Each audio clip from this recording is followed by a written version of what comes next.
Thanks, everybody.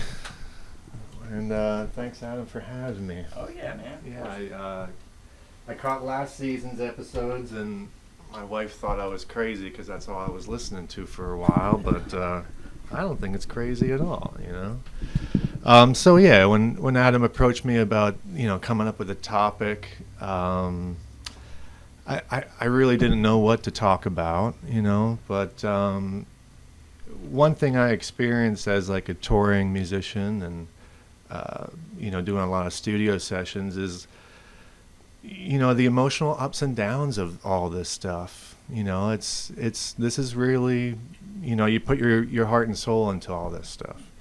And when I first started touring, it was really difficult.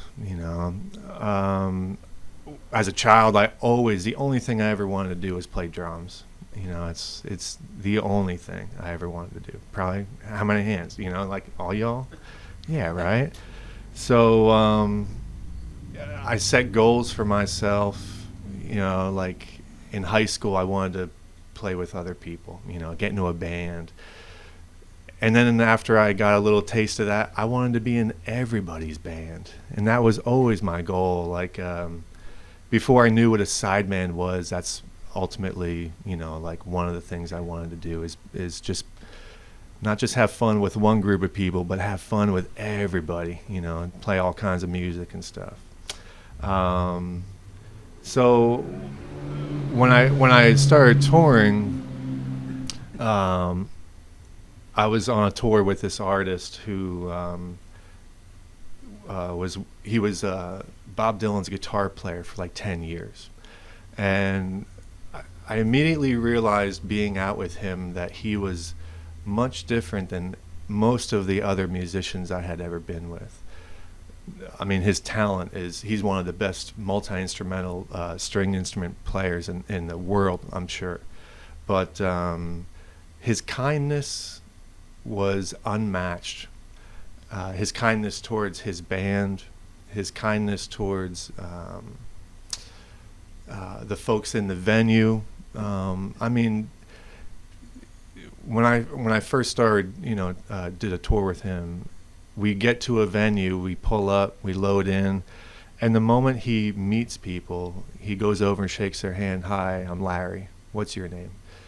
At the end of the night, every show I've played with him, he would go up to that person again, call them by name, thank them for having contributed into that show. It was a huge eye opener for me, because it's not just the music that we're playing. It's not just what are we all drummers? Is everybody here a drummer? Show of hands. Yeah. We're not just going there to play drums. That was one thing that I realized very quickly. We're there to spread joy, to communicate this message, to share our love about something with everyone we come in contact with. So after seeing that firsthand, that was a mission for me.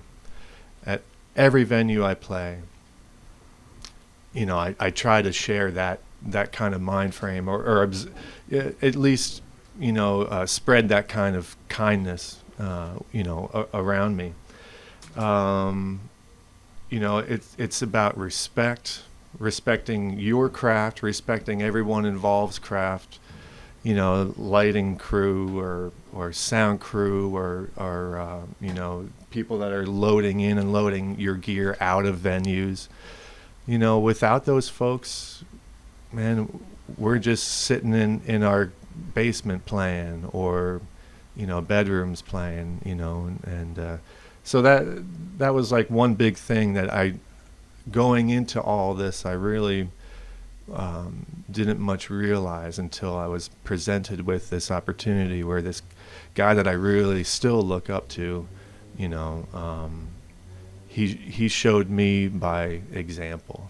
So that's one thing as musicians, as drummers, that I'm pretty passionate about, is like we're given this extreme extremely rare opportunity to play music, to do something that we absolutely love doing.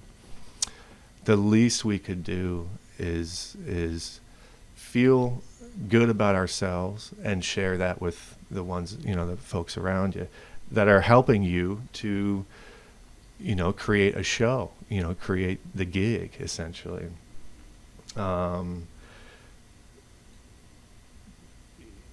My theory on drumming, and music essentially, like I've never had a formal drum lesson. And when I was a kid, I was a friend of ours had a drum set in their house. I've always had drums in my life. My uncle played drums when I was a little kid. I was probably about the age of 2. My parents bought me a drum set, a small little Mickey Mouse drum set. I've always had drums in my life. They've always been there for me. And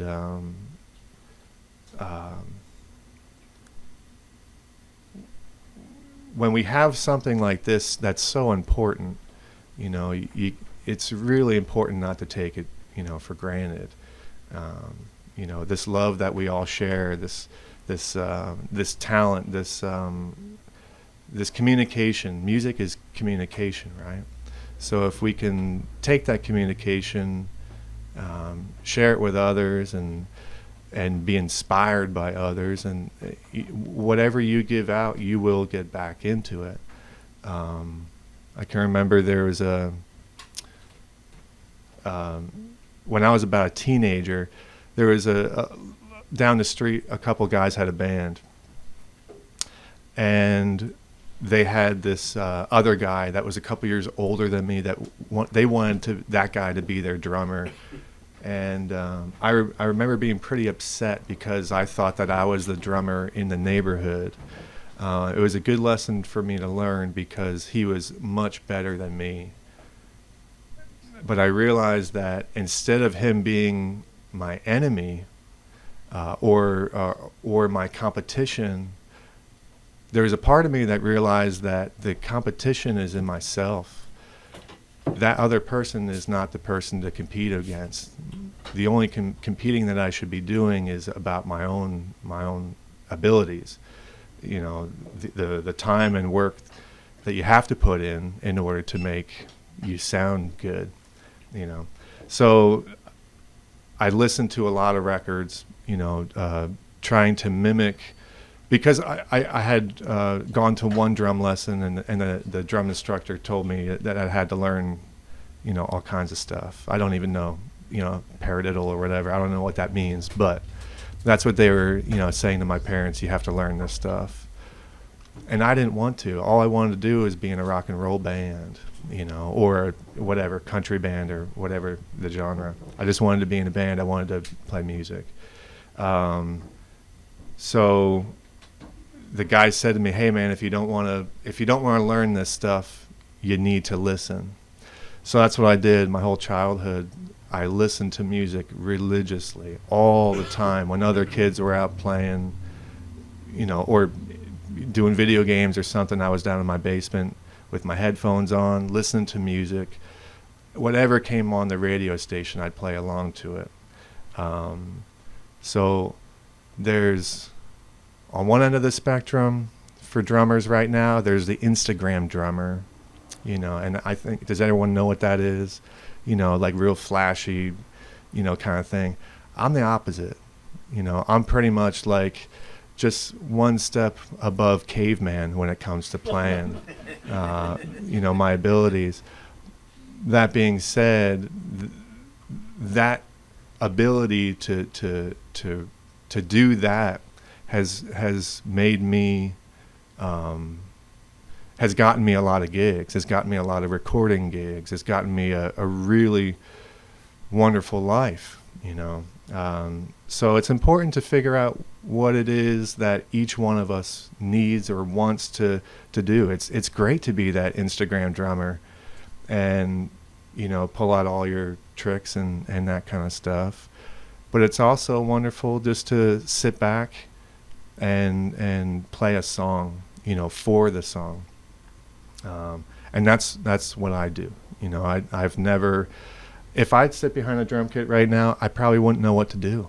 If there was no music to react to, I honestly, if someone would hear me play, they'd be like, that guy's a drummer? Like, what the heck? But it's true. I don't know the first thing about it. But the moment other people start playing, I know exactly what to do. It's instinctual. I have, guys will say, like, Josh has great feel. That's what I pride myself on. I know what not to play. Early on, I'd have guys and girls in school that were drummers, and I knew they were taking music lessons and drum lessons, and I'd hear them just with sticks on a pad, and I'm like, wow, man, like, what the hell?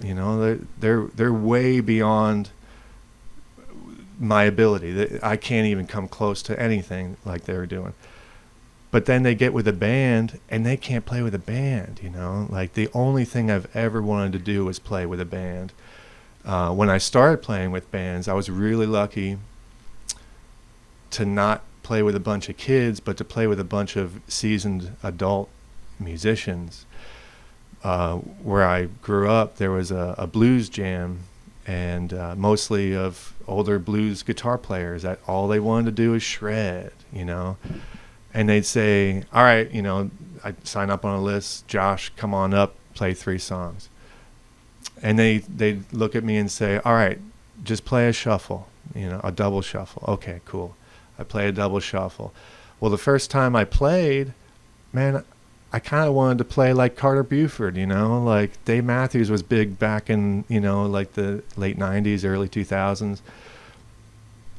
And at that time, I thought that that's what people wanted to hear, even though I was trying something that I wasn't capable of at the time. And the band leader looked back and said, what are you doing? We don't need that shit. Just keep time. Okay. Well, I was pissed because, like, how is he going to tell me what to do? I'm the drummer. I should, I should be the one in control of this whole thing. But it was a lesson that I needed to learn, and I learned it very quickly. And from then on, I knew that the band leader is the band leader. I need to make them happy. I've played with a lot of great band leaders, and my goal is always to give them what they need, to play selfless. Even though my abilities on a scale of 1 to 10 is probably only about 2, it's very important to me to give that person that I'm working for everything that they need and nothing else.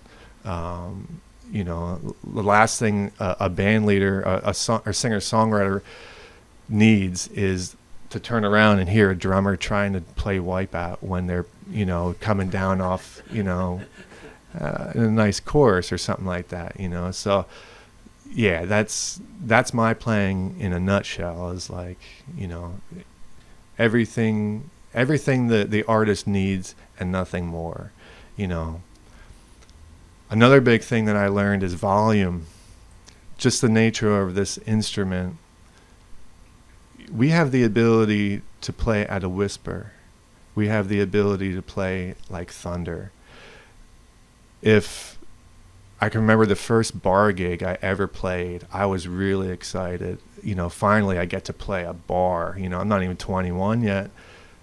And I go out to a bar, and within the first song, the barkeep comes over and says, you guys are way too loud. You need to quiet down. Well, all the guys in the band, we're all pissed because this is our gig, And then at the end of the gig, we were talking about it, and I was like, well, maybe there's something to that, because we didn't get hired again, And my goal was to be hired again. So in the back of my mind, as time went on, I thought, wow, man, if I can learn to play quietly with the same intensity, the same, what the song is, you know.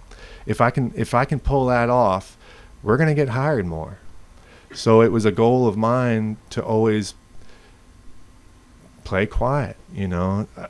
You can probably talk to anyone I've ever played with, and I guarantee they would probably say that they've never had to tell me to play quieter. If anything, they're like, "Hey man, can you play louder?" Fuck yeah, I can play louder. Who can't, you know? But but to me, I'd rather have someone tell me that they need more volume than less volume. It's easy to turn up, you know, with drums. It's so easy. But most people don't know. I used to work at a drum shop where I grew up for a short period of time, and my store manager, he was a Philadelphia cat and a crazy good drummer, and Roderick Hicks was his name, and he played with Patti LaBelle, and he played with the OJs, and for some reason or another, whenever the store would close, he and I would just sit and talk, you know, about playing, and he would always brag about this guy. When he was growing up, about this guy that could play so well but so quiet. And I thought, well, who really wants to play quiet? Well, then after starting to play these gigs, and I realized the power that a drummer has, and the higher ability that they will have if they can play quiet, as opposed to, you know, just bashing, you know. If you're playing, let's say a restaurant size of this room, the last thing anyone wants to hear is a drummer just crushing. If you're sitting here eating your supper, husband and wife having some drinks, man, they don't want to hear a bunch of idiots playing loud. They want to hear some nice music and maybe have a conversation. So the you know, if I ever do have a gig where I'm playing at a restaurant, man, I tell that group before we even play, I'm like, listen, man, if we can play with the same intensity and deliver this amazing thing that we feel so passionate about, if we can do it at a decent volume where no one's going to tell us to turn down, not only are they going to love it, but we're going to get asked back. You know, we're going to totally be able to play again. And it's true, you know, I get asked to play a lot of gigs, you know, in restaurant situations and other situations too. But, you know, someone will probably hire me before the next guy, even though he's 100 times better as a player.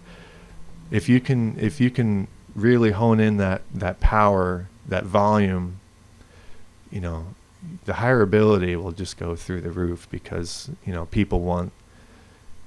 they don't want an animal, you know, unless you're Keith Moon, and that's cool, you know, and, you know, but a little restaurant down the street probably doesn't need that.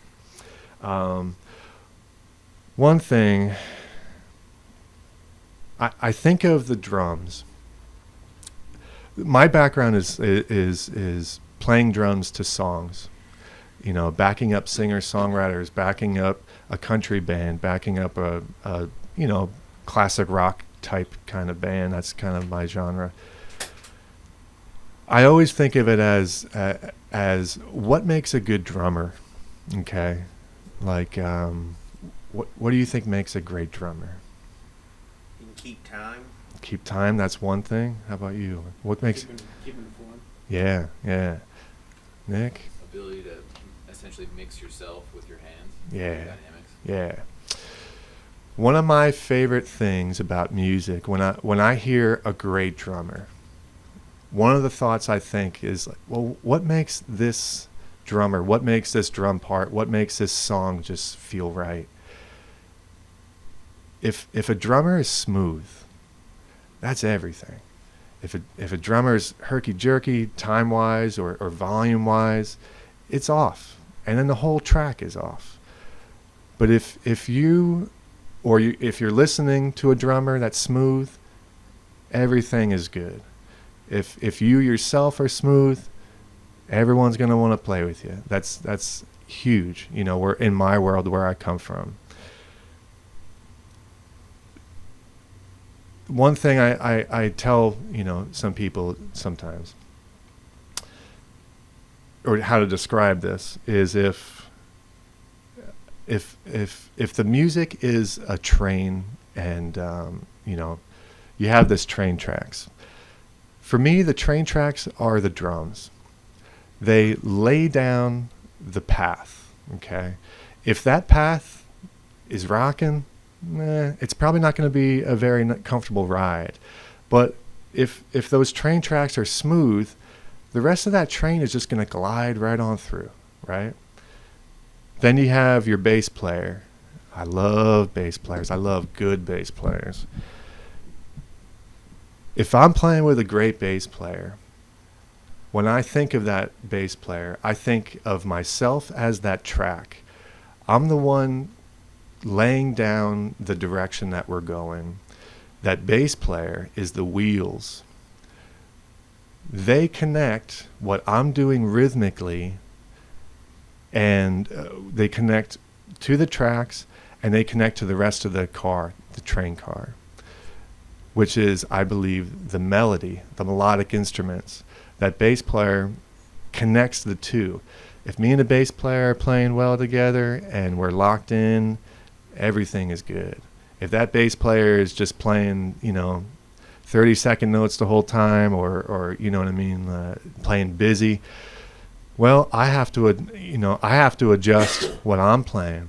If that bass player is playing too busy, last thing I want to do is play busy too. I'm going to play even less than I normally do, which is hard, but I do it. Because if both of us are busy, it sounds busy, you know. Has anyone, by show of hands, done studio work, worked in a studio, right? Do you guys know what latency is? Okay. So I did a session a couple years ago here in Lancaster, and the artist called me up. Hey, can you do this? Yeah, I can do that. Sure. And they said, we got this really great bass player. You're gonna love playing with this guy. He's gonna play upright. I said, cool, I can do that. You know, I love playing with good bass players. So I show up to the gig, and we start playing. And this, to me, in my cans, this bass player is absolutely terrible. So much so that it was hard for me to even play my parts. I was so distracted by the terrible timing of this bass player.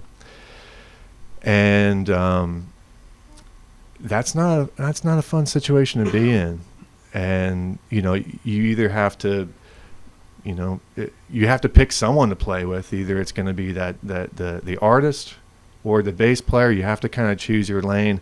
And I thought, well, this artist hired me, so I'm gonna go with this artist, and you know, hopefully this track turns out okay. Well, we did about 4 songs, and at the end of that session, at the end of that day, the engineer comes in and says, Josh, are you having latency in your cans, your headphones? I said, I don't know.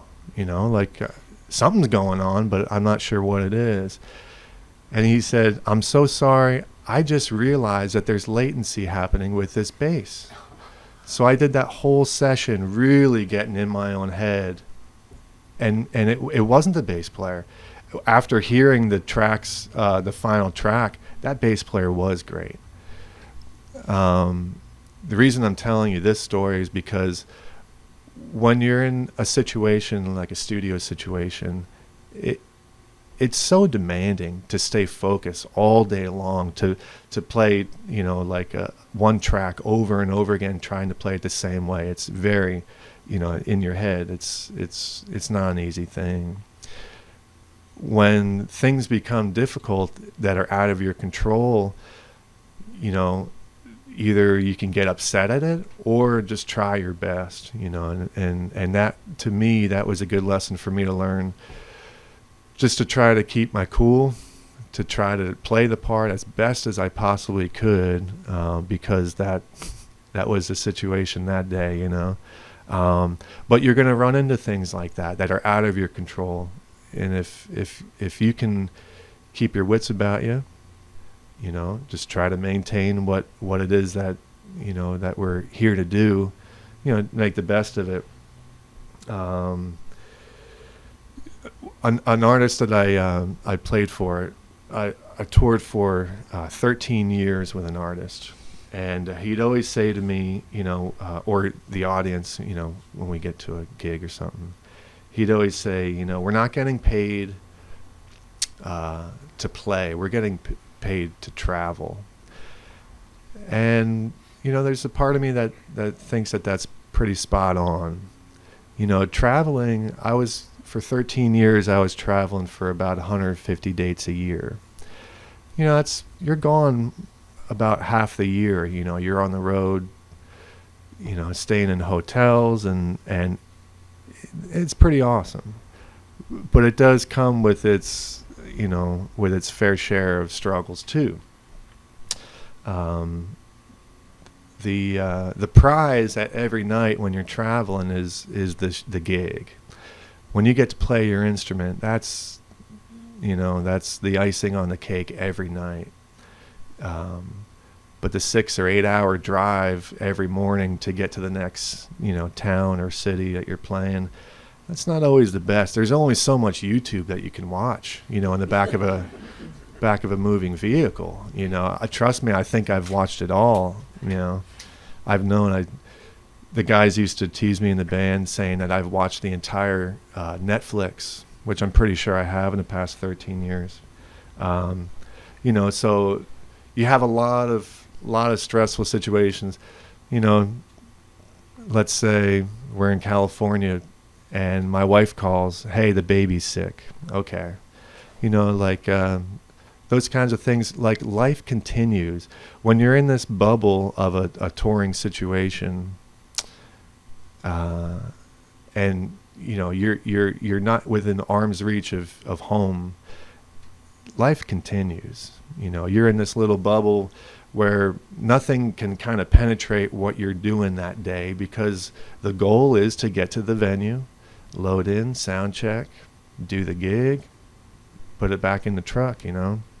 And but life is still happening around you, so it's tough to juggle life and road.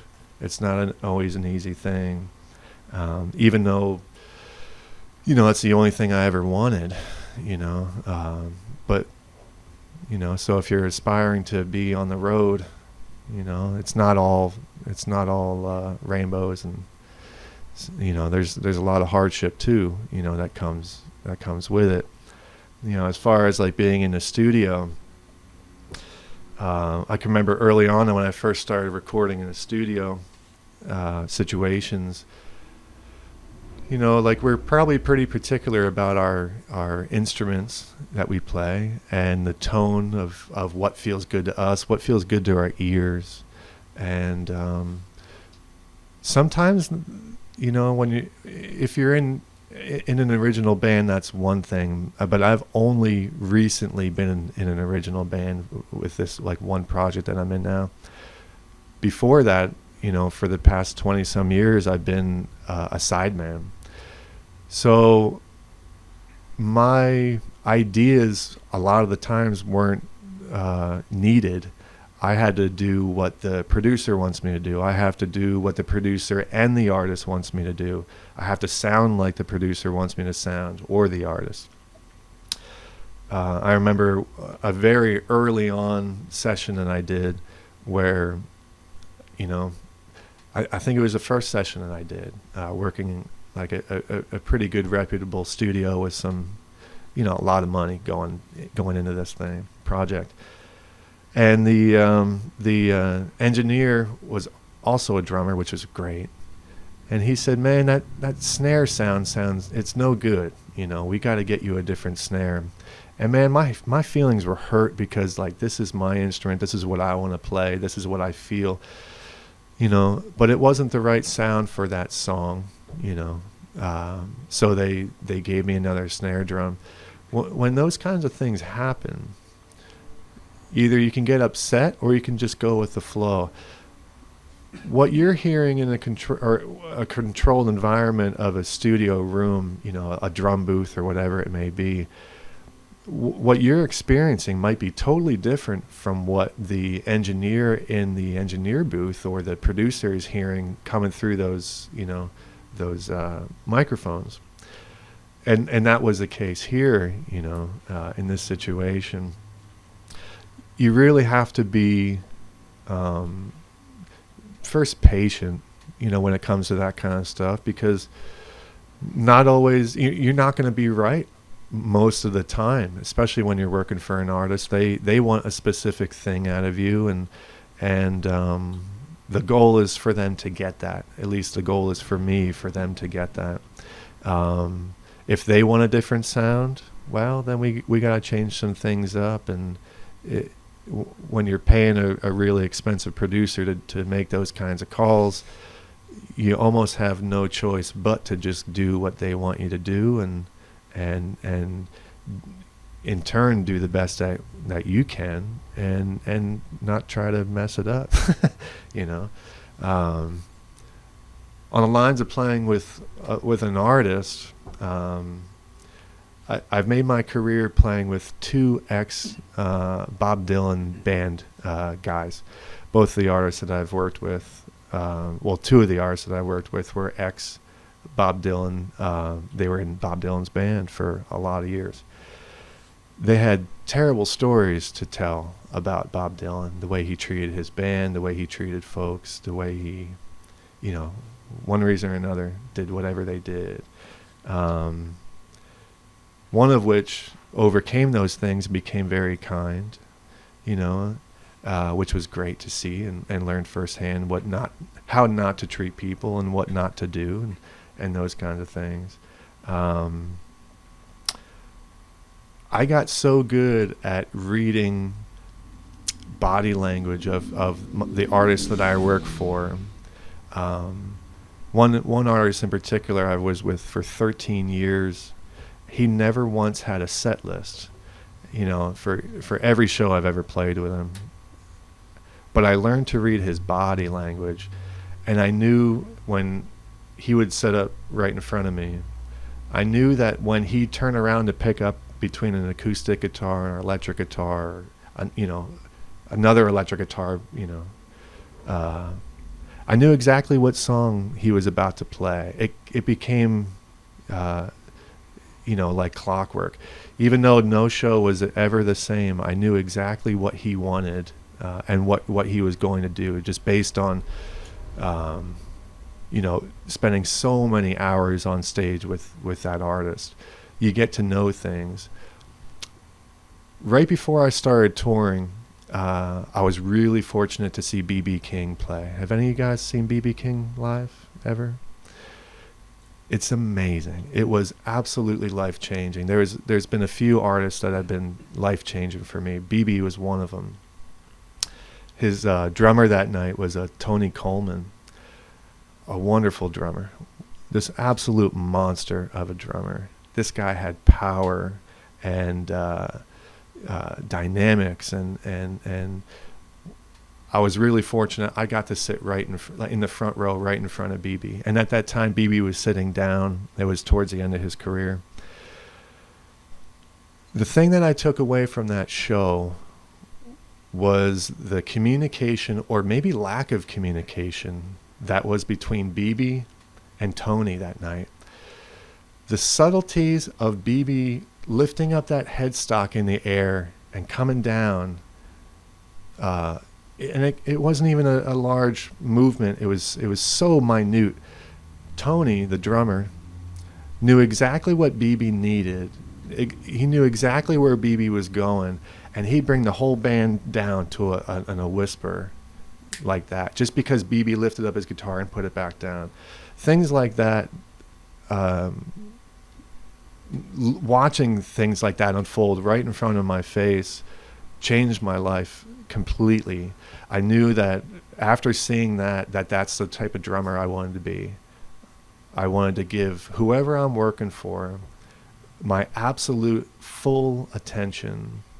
Um, you know, my absolute respect for their craft and what they're doing, and then in turn being thankful for the opportunity that they give me. So, that's, one thing that if we're fortunate enough to work for an artist or in a band or something like that, that respect has to be there. If it's not there, and then what's the point of doing this? There, even though you're not communicating verbally, through the gig or wherever it may be, there's still communication happening with bandmates, and hopefully us as drummers we're in tune with those things, watching what we have a pretty good vantage point. Usually we're in the back of the stage, sometimes we're in the center. We can see everything happening on stage from where we sit, usually, at least I do. I can see the singer, I can see their body language. I can see our bass player is foot tapping. If ever I can't hear something, what's going on, I'm always looking at the bass player to see their body language. Okay, are we locked in? Without even being able, sometimes, with stage monitors or your in-ears or whatever you have, or just getting slapped back from the front of the theater or something, it's really hard sometimes to hear exactly what's going on.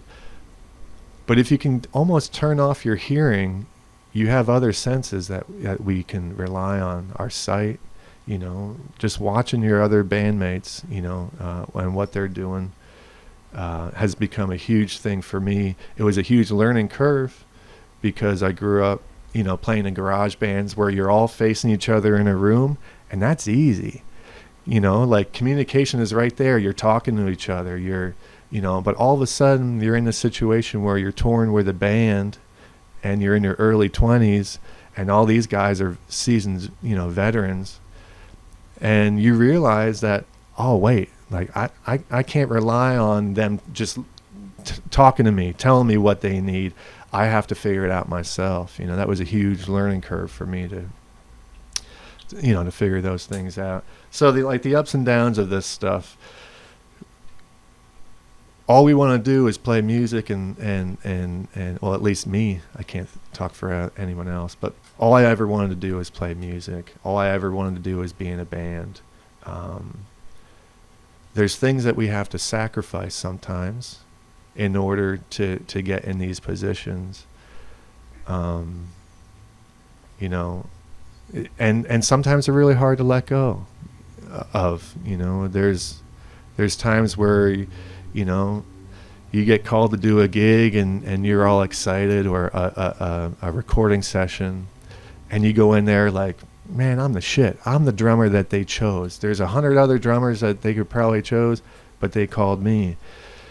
But then the moment you sit down, all of a sudden, especially in recording situations, when you're under a microscope, you quickly realize that, oh shit, maybe, you start to doubt yourself, or maybe, what if I screw up this or that, or those kinds of things. So it's really important to remain humble through all this stuff. Being humble is a huge part of music, especially, if you want to play in a group. At least it is for me. I'm not a showy drummer. I don't think I've ever twirled a stick on stage. If it did, I'd probably poke someone in the eye or something.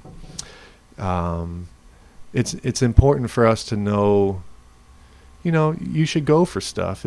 Hey man, if it feels good, go for something. That's cool at the right times, but it's also really important to know our lane, to stick with it, to give that artist or you know, our band that we're playing with your undivided attention for, you know, the hour or 3 hours that gig is. You know, you owe it to your bandmates. You know, we're all adults here. You know, in this kind of lifestyle, there's a lot of negative stuff. You know, there's a lot of drug use, alcohol use, all kinds of stuff. I learned very quickly that an artist came to us one time in a dressing room, and he said, guys, you know, on our rider there's a lot of alcohol, and I want you guys to be able to enjoy that, you know. And he's like, but lately it's sounding like you guys are enjoying it too much. And he pointed at me, and I didn't say anything, and at that time I was sober and I wasn't drinking. But the fact that he said that to the band, you know, that was a huge thing for me to hear, because we owe it. We owe it to our bandmates. We owe it to ourselves, you know, to show up out of respect for this show. I mean, if it's your band and that's what y'all are doing, that's one thing, you know. But if you're working for an artist, you can't be lit on stage. You know, no one wants that shit. You know, if everyone's doing it, hey, whatever. You know, that's one thing. But if you're the only cat on stage that's tripping up because either you had too much or not enough of something, you know, you just don't want to be that guy. I've quit bands. I've quit projects because of that kind of shit. You know, and I'm the last person to, you know, to pass judgment on any kind of use. But there's been situations in my life where I've played with some killer bands that I noticed that their consumption is getting in the way of either their personality or their playing. And even though I loved the gig, it was nothing for me to pull the plug on it for myself and just say, hey, if this is what you all are into, that's fine, but I don't want it, you know. Nor do I want to be the guy on stage that everyone has to tiptoe around or worry about, hey, man, you know, like Jimmy last night was too drunk. Oh, man, like, and then you got to worry about that for the next gig. You know, that's something that you won't ever catch me doing that because I have too much respect for this stuff. Man, first of all, if you're on the road, you're away from your family. If you're in a studio situation, you're away from your family. If you're playing a gig, you know, you're away from your responsibilities at home. And so is everybody else in the band. You know, the least you could do is show up and perform at your best and not be the weak weak link in this chain, you know. And that's you know, drug and alcohol use are just, unfortunately, you know, like a byproduct of what, you know, that lifestyle is, because it's so easy to hey, we've been out for 2 months and this is getting like a boring as fuck, so like let's do a little bit of this to make it more exciting. Well, that's kind of what happens, you know, but a little bit is never a little bit, and then eventually that little bit doesn't even work in the same way anymore, and you know, you're just doing it just not justice for this whole thing musically to be you know, acting like that when everybody else, you know, deserves the best from you, essentially. So hotel living, oh man, I've been to so many hotels. I've lived years in hotels, you know, and sometimes it's fun and sometimes it's not fun, you know. When you're traveling, I've toured in the back of cars, you know, where everybody in the car, there's, you know, 5 or 6 people and our gear in the back of a car, you know. That's not the best, but it can be a lot of fun too. I've also done a lot of flying. That's not the best, you know, buses and those kinds of situations. You know, everything has its ups and downs. just because your band is traveling in a van or something like that doesn't mean anything. It doesn't mean that you're not a good band, or it has no value on what you're putting out there to the world. If you're in a big tour bus, you can still suck. I know a lot of bands that suck, that are on tour buses and flying around the country or the world. That just because people think, oh man, we got a tour bus, we're the shit. No, not always. Sure, it helps to have your tour bus close by, but if you're on the road or traveling, however your band is traveling, that's, be proud of wherever you're at. That's where you need to be at that moment. It's important to not get down on ourselves when something doesn't go our way. I tell you what, just last week I had a bad gig. Right before we started playing, I brought out this drum set that I had never played before live, and I didn't have bottom heads on the toms. They were like, what do you call them, power toms. I took the heads off. I like that sound. I'm a huge fan of the music that came out of the 70s, so I kind of dig that sound. And I thought, man, I'm going to take these heads off the bottom of these toms and see what this sounds like. And I didn't really tune them all that well. I just showed up to the gig, did sound check. Well, someone that worked at the venue came up to me and it was like, man, do you want me to tune that drum set for you? And I said, sure, buddy, knock yourself out. I don't care. If that's what you need, to prove to yourself tonight, then go right ahead. And it actually sounded pretty good when he was done. I was actually surprised. At first I'm like, who the hell does this guy think he is touching my gear? But it did sound pretty good. But the rest of the show, the rest of that show, man, I was so inside my head, because like I doubted myself. I'm like, man, do I even deserve to be here? Are these drums like, did they really sound that bad that someone would, out of nowhere, I didn't even know this person, just come out of the blue and say, hey, let me tune your drums, like, here I am, I'm supposed to be the drummer, I'm supposed to be the veteran here, and it totally threw me off the entire show. I had a tough time during that show because it was inside my own head too much. Instead of just letting that be and being thankful that someone actually tuned my drums really well, I thought of it as a negative. I felt bad about myself, and I think as artistic people, we can very easily doubt ourselves. We can get down on ourselves, in one way or another.